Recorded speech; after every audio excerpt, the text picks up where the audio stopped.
Hello and welcome to another Views from my veranda, and a different veranda today. Last week I spoke to you a little bit about securing a rental property, but today I thought I'd talk to you about the transition from being a renter into actually being a first home buyer. Obviously there's a lot of people out there who are renting or living at home these days, so now is a very good time to start looking at securing your first home. There's three stages. The first stage is obviously saving for that deposit, and that's critical. So there's never too late to start saving. So put together a plan, work together with your bank about what you need to do to build up a deposit.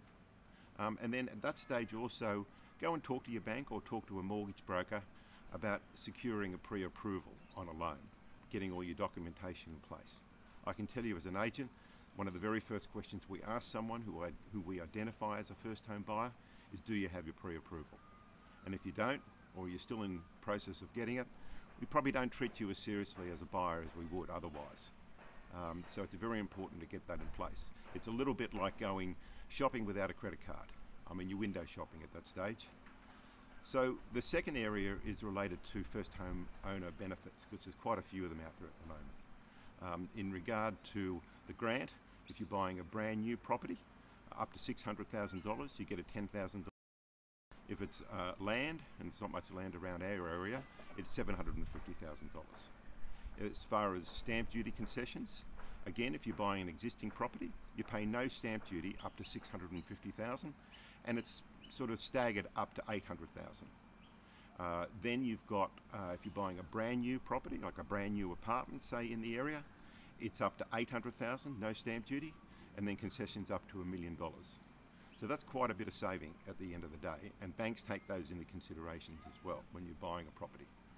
The third area is the first home loan deposit scheme. A number of banks have access to these special facilities where in fact you pay no loan mortgage insurance and only 5% deposit. And if you can secure one of those, that's a great way to actually start getting into the market. And the third area is, of course, go out there and find your property. Identify a budget and a type of property that fits in with that budget, and go to open houses and start shopping. Don't hold back. Talk to agents, identify yourself as a pre-home buyer and that you're ready to go. When you find that property, again, put your offer in and start negotiating. That's the way you actually do secure a property today.